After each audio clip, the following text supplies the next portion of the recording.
Di dalam nama Tuhan Yesus kami berdoa. Amin. Shalom. Pada hari ini lewat menara doa ini saya mau menyampaikan firman Allah. Jadilah pasangan yang saling setia dan saling membangun.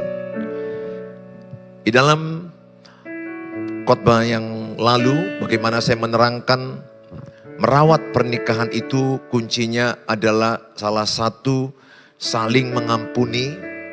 Karena dalam pernikahan itu ada banyak persoalan, ada banyak kesalahan. Dalam Yakobus 3:2 dikatakan kita sudah jatuh dalam banyak dosa. Dengan banyak dosa dan banyak kesalahan kita diampuni Tuhan. Sebagaimana Tuhan mengampuni kita, kita pun belajar melepaskan pengampunan kepada pasangan kita. Melepaskan pengampunan kepada orang yang menyakiti kita. Oleh karena itu, merawat pernikahan paling utama itu adalah saling mengampuni. Tidak ada pasangan yang sempurna, tidak ada istri sempurna, tidak ada suami yang sempurna, tidak ada pernikahan yang sempurna. Tidak ada mertua yang sempurna, tidak ada orang tua yang sempurna, tidak ada anak-anak yang sempurna. Sehingga kita berpotensi berbuat salah, berpotensi berbuat jatuh, gagal, silap, dosa, berbuat dosa. Selagi orang itu masih mau minta ampun sama Tuhan, orang itu diampuni Tuhan. Dan kalau ada pasanganmu yang berbuat salah, apapun jenis kesalahannya, ingat, tidak ada dosa yang tidak diampuni Tuhan. Demikian kita, orang percaya, mengampuni pasangan kita sebagaimana kita diampuni Tuhan. Mengampuni itu adalah keputusan kita. Mengampuni itu adalah kekuatan Tuhan. Jadi mengampuni itu bukan kekuatan diri sendiri, tapi kekuatan Tuhan. Oleh karena itu, saudara cukup berkata, saya lepaskan pengampunan. Coba sama-sama ucapkan, saya melepaskan pengampunan. 1, 2 ya. Saya melepaskan pengampunan. Sekali lagi 1, 2 ya. Saya melepaskan pengampunan. Ketika ibu dan bapak mengatakan saya melepaskan pengampunan, Roh Kudus bekerja. Roh Kudus memberi kekuatan sehingga ibu mampu mengampuni. Dan Roh Kudus akan menghibur, menguatkan. Dan terlebih menyembuhkan luka-luka hatimu. Oleh karena itu ibu dan bapak saudara, siapapun yang menyakitimu, lepaskan pengampunan. Tulis di dalam kolom-kolom di Facebook atau mungkin di YouTube, dimanapun saudara mendengarkan sosial media ini, tuliskan kata saya melepaskan pengampunan. Itu ucapan sangat powerful. Sering-sering mengucapkan itu ketika engkau mengingat kesalahan pasanganmu. Ketika engkau mengingat kesalahannya 10 tahun yang lalu, 5 tahun yang lalu, tahun yang lalu, bulan yang lalu. Iblis ini kan paling suka mengungkit-ungkit kesalahan orang masa lalu. Sehingga kita mau marah kembali. Tapi kalau kita katakan saya sudah melepaskan pengampunan, iblis itu akan lari. Ya, memang tidak mudah kalau apalagi kalau sudah di KDRT, diselingkuhi, dikhianati. Kadang-kadang iblis itu membuat memori-memori itu bisa terulang-ulang dengan apa yang terjadi yang lalu. Nah kalau iblis mengingatkan itu kepadamu, saya hanya katakan, ucapkanlah kata, saya sudah melepaskan pengampunan. Sehingga memori yang ditayang ulang oleh iblis itu tidak berkuasa dalam hidup kita.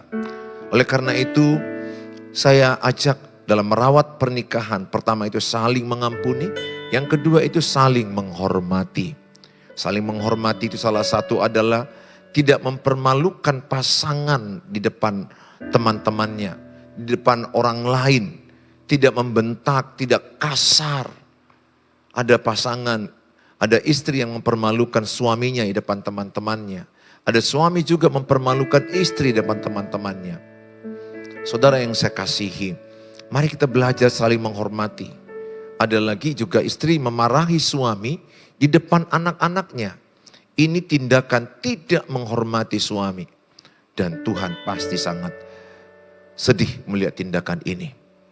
Dan ibu bertanggung jawab apa yang ibu lakukan, membentak suami di depan anak-anak. Sesalah apapun suamimu, jangan bentak suamimu. Tetap koreksi, tetap evaluasi kesalahannya, tapi jangan bentak. Jangan permalukan. Apalagi menyebut kata-kata binatang, kata-kata kau, kata-kata kasar. Ingat, pernikahanmu ibu akan dicontoh anak-anakmu. Kalau ibu-ibu kasar sama suamimu, lihat putrimu akan melakukan persis seperti yang ibu lakukan. Oleh karena itu bertobatlah selagi masih ada kesempatan, anakmu belum menikah atau sudah menikah, kecarlah, perbaikilah yang salah. Karena tayangan pernikahan orang tua akan dibawa anak-anak 80%. Demikian juga suami yang membentak istrinya di depan anak-anak. Maka suami itu tidak menghormati istrinya, mempermalukan istrinya, merendahkan istrinya. Dan lihat, anak laki-lakimu persis sepertimu akan membentak istrinya di depan anak-anaknya. Hidup ini adalah tabur tuai. Video pernikahan yang ditunjukkan ayah ibu, video itu yang ditayangkan anak-anak 80%. Oleh karena itu saya mengajak setiap kita berjuang mengejar ketertinggalan video-video pernikahan kita yang dulu yang salah, tayangan-tayangan buruk, pertengkaran-pertengkaran yang terjadi. Marilah kita berhenti bertengkar, matikan egoismu, matikan. Satu aja mati egoisnya, kalau suami mati egois tidak ada lagi pertengkaran. Kalau istri mati egois tidak ada lagi pertengkaran. Apalagi dua-duanya mati egoisnya, betapa surga rumah itu. Ada damai sejahtera, ada sukacita, ada kebenaran.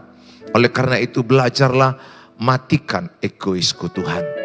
Sama-sama katakan matikan egoisku Tuhan. 1, 2 ya, matikan egoisku Tuhan. Orang yang bertengkar itu jelas orang egois. Yang kedua, orang yang bertengkar itu adalah orang yang sombong.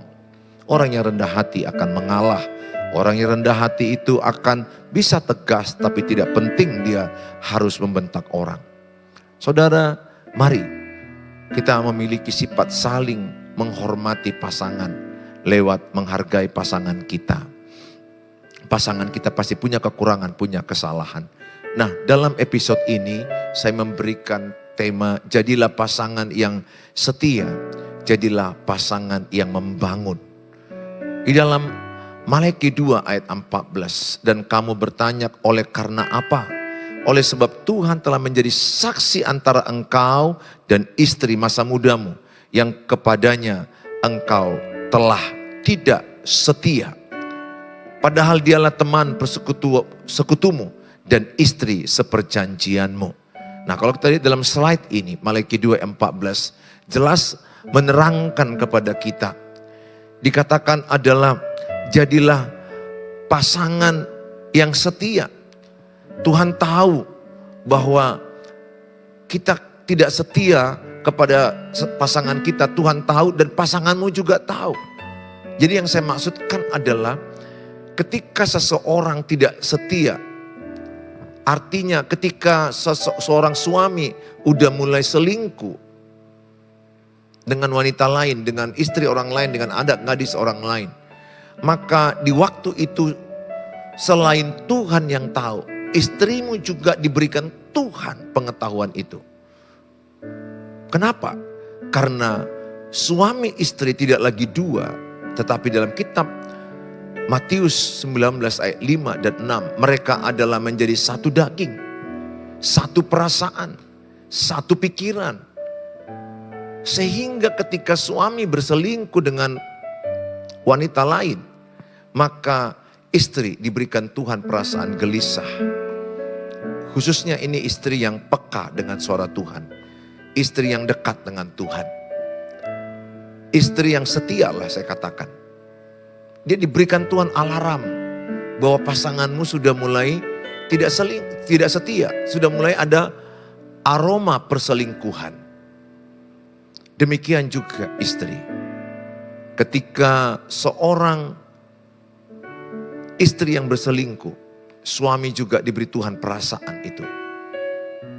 Dia akan bisa tahu, walaupun belum ada barang bukti, belum melihat langsung di hotel atau di mobil, atau di kafe atau di tempat diskotik, suamimu itu bisa tahu. Kenapa? Karena Alkitab bilang mereka tidak lagi dua tapi menjadi satu daging.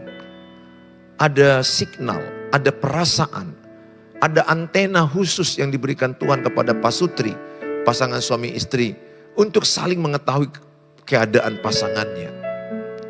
Mungkinkah orang bilang itu seperti namanya firasat, insting? Saudara yang saya kasihi, oleh karena itu, jadilah pasangan yang setia kepada pasanganmu sampai kematian memisahkan. Di zaman sekarang ini kita mudah melihat orang ada gaya atau ada sifat ciri-ciri orang yang mulai berselingkuh. Jelas dengan gadgetnya, dengan HP-nya mulai pakai password, dan passwordnya tidak diketahui oleh pasangannya. Kemudian kemanapun dia pergi selalu dia bawa HP ini. HP-nya akan dibawa ke kamar mandi, dibawa ke kerjaan. Bahkan ada yang 2 HP. HP yang satu diizinkan baca istri. HP yang satu lagi sangat pribadi diletakkan di tempat yang tersembunyi.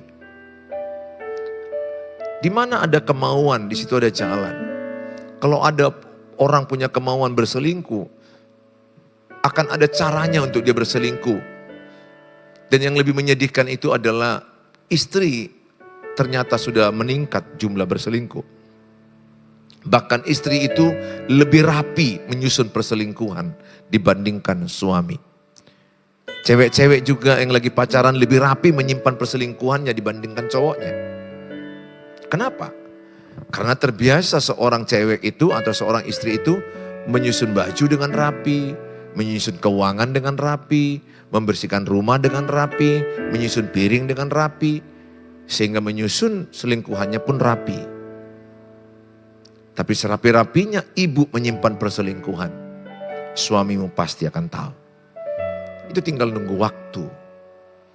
Di waktu yang sama ibu berselingkuh, di waktu yang sama perasaan suamimu gelisah. Di waktu yang sama suami berselingkuh, di waktu yang sama istrimu gelisah. Saudara, saya ajak, jadilah model setia bagi pasanganmu. Supaya anak-anakmu punya model, punya role model, punya teladan, punya contoh yang baik dalam pernikahan. Salah satu banyaknya rusaknya pernikahan karena anak-anak miskin role model, miskin teladan ayah dan ibu yang benar. Miskin teladan pernikahan. Tidak banyak ayah ibu yang mewariskan pernikahan yang sehat kepada anak-anaknya. Tidak banyak ayah ibu yang berani berkata contoh pernikahan kami. Teladan pernikahan kami. Saya secara pribadi berani bilang sama anak-anak saya. Contoh teladan papa mencintai mama.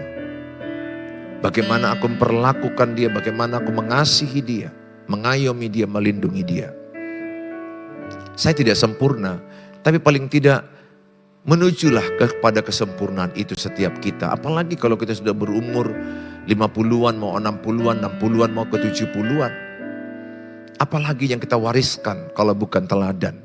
Teladan hidup adalah pengaruh yang terbaik. Di sana sini kita lihat perselingkuhan marak. Dunia artis jangan tanya lagi. Saudara lihat di gereja pun ada perselingkuhan. Dalam dunia pelayanan ada. Kita harus mengakui adanya pendeta yang berselingkuh. Adanya pemain musik yang berselingkuh. Adanya pemuji penyembah, pelayan, diaken. Kita harus jujur mengakui bahwa perselingkuhan itu sudah menembus dan masuk ke dalam lini gereja. Tidak ada yang kebal. Kecuali orang yang sungguh-sungguh takut akan Tuhan. Kecuali orang yang sungguh-sungguh berkata, jauhkanlah kami dari pencobaan. Saudara, semua kita ini rentan dengan perselingkuhan. Jangan terlalu terburu-buru berkata, oh aku tidak, oh aku tidak. Jangan. Lebih bagus waspada. Jangan terlalu terburu-buru bilang, oh aku enggak, aku akan setia. Lebih bagus waspada. Jangan beri kesempatan kepada iblis. Efesus 4 ayat 27. Jangan beri kesempatan. Jadi istri, ibu, jangan curhat dengan suami orang lain. Jangan curhat dengan pemuda. pemuda lain. Ibu-ibu juga banyak jatuh dengan berondong. Ibu-ibu juga banyak jatuh dengan pemuda yang berakibat perselingkuhan. Jangan beri kesempatan. Demikian juga Bapak, jangan coba-coba bercanda-canda berlebih-lebihan dengan anak gadis, kemudian japri-japrian, kemudian makan berdua, memuji-muji seorang anak gadis atau ibu-ibu yang lain, janda-janda lain. Bapak awal-awalnya mungkin memuji seperti 1, 2, 3 kali biasa. Tapi ibu itu menikmati pujian itu. Apalagi suaminya gak pernah memuji dia. Maka dia akan senang dengan pujian Bapak.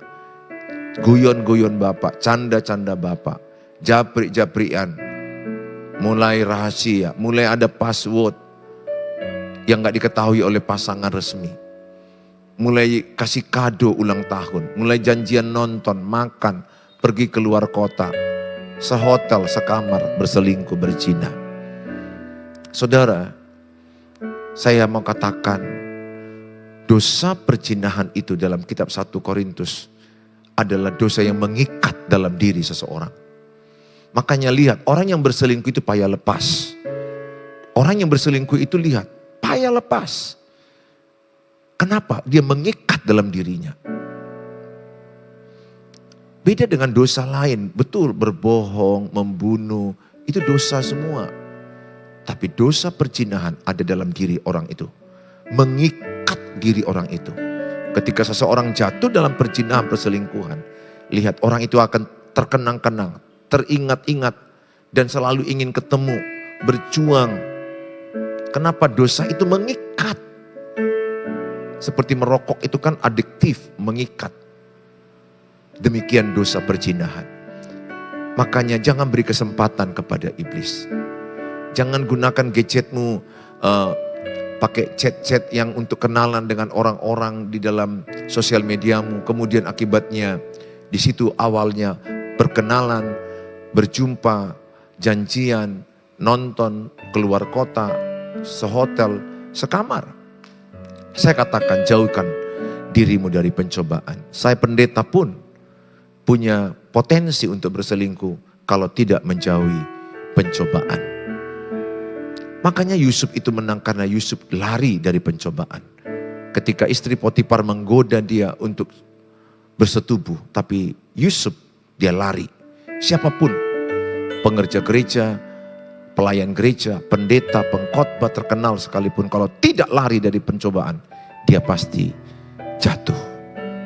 Makanya ingat doa Bapa kami, jauhkanlah kami dari pencobaan. Pesan saya sebagai hamba Tuhan, kalau saudara mendengarkan ini sedang berselingkuh, bertobatlah. Sebab kerajaan Allah sudah dekat. Jangan teruskan. Tidak ada kata terlambat untuk berubah. Tidak ada kata terlambat untuk bertobat. Di hadapan Tuhan. Tidak ada dosa yang tidak diampuni Tuhan.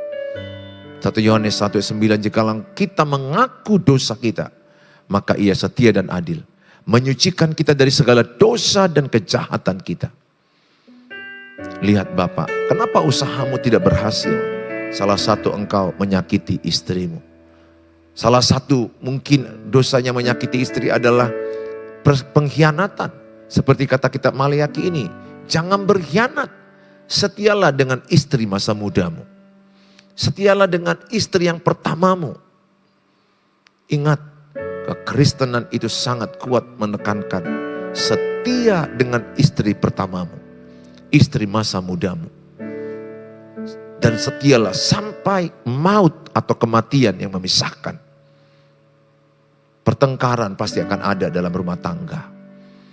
Tapi tetaplah komitmenmu, ingat janji nikah kudusmu. Di hadapan Tuhan, di hadapan jemaat, pendeta, orang tua. Bahwa engkau akan menikahi istrimu. Engkau akan menikahi suamimu dalam suka dan duka. Sampai kematian memisahkan. Ini penting ditanamkan dalam hati setiap orang yang mau menikah. Saya berdoa, Bapak Ibu pasangan yang setia. Kalau dulu pernah tidak setia, sudahlah, tinggalkan itu. Yang lalu biarlah berlalu, yang baru telah datang. Yang baru artinya hidup Yesus dalam dirimu. Hidup lamamu, hidup dagingmu, hawa nafsumu telah berlalu. Biarlah hidup Kristus yang ada dalammu, karena sebab engkau ciptaan baru. Yang kedua, jadilah pasangan yang saling membangun. Kalau kita lihat dalam slide ini, 1 Tesalonika 5 ayat 11. Karena itu nasihatilah seorang akan yang lain, dan saling membangunlah kamu seperti yang memang kamu lakukan. Karena itu nasihatilah seorang akan yang lain, dan saling membangunlah kamu seperti yang memang kamu lakukan. Saling membangunlah. Saudara, tidak ada suami yang kuat terus, tidak ada istri yang kuat terus. Tuhan Yesus menjadikan laki-laki dan perempuan itu penuh dengan perbedaan. Perbedaan itu dijadikan Tuhan untuk saling melengkapi, saling membangun.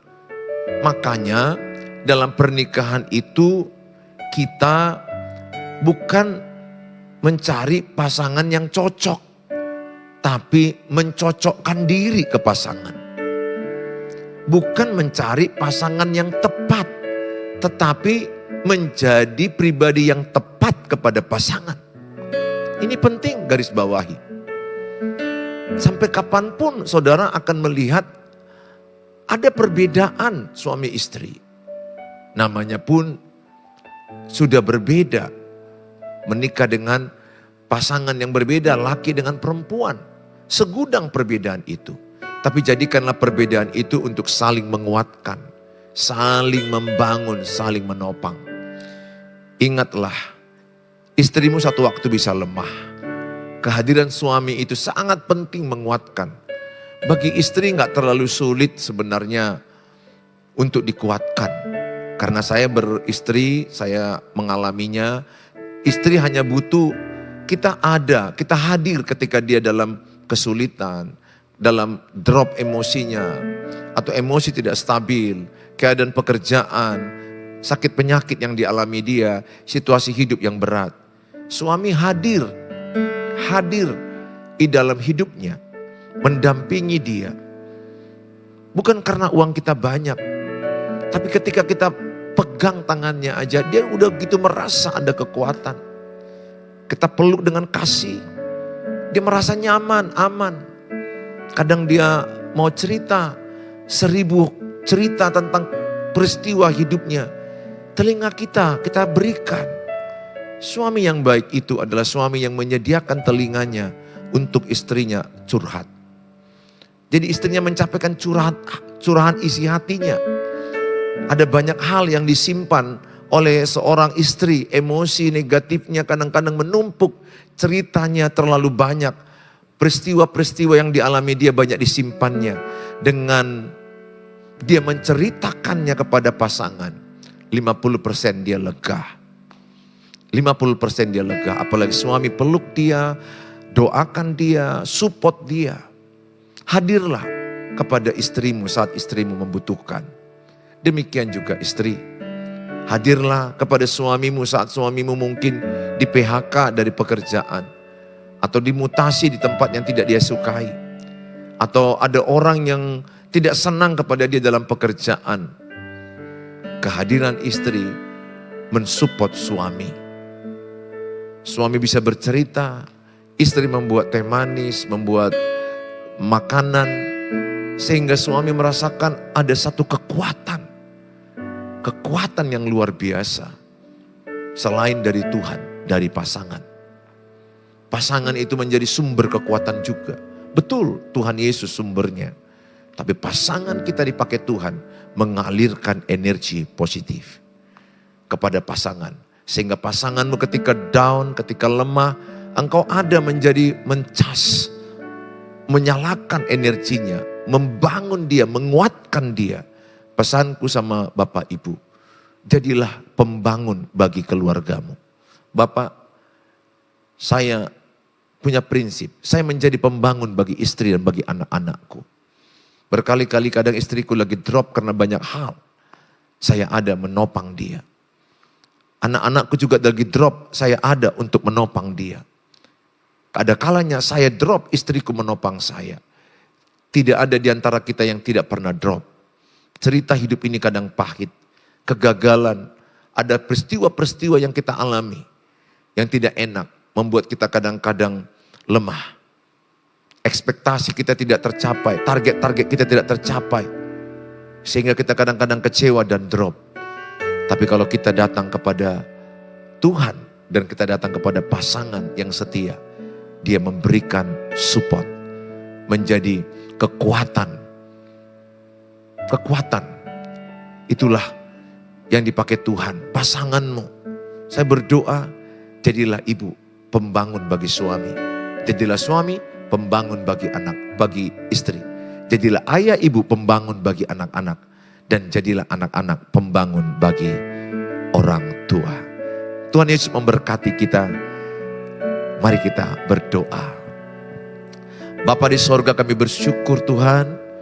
Biarlah lewat menara doa ini setiap orang yang menyaksikan tayangan ini diberkati Tuhan.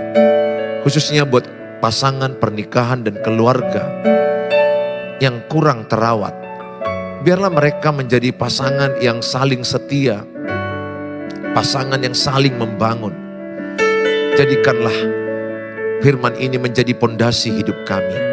Kalau di antara kami ada mendengarkan tayangan ini, mereka dalam situasi berselingkuh mungkin saat ini, hamba-Mu berdoa, lewat tayangan yang mereka saksikan, mereka tinggalkan perselingkuhan. Mereka kembali kepada pasangan semula, mereka kembali kepada kebenaran, mereka kembali kepada keluarga mereka, sehingga mereka membangun kembali keluarga yang runtuh menjadi keluarga yang utuh. Di dalam Tuhan Yesus, berkatilah Pak Sutri dimanapun berada. Berkatilah ke keluarga-keluarga, pemulihan-pemulihan yang dari Allah mengalirlah kepada setiap kami semua. Terima kasih Bapa.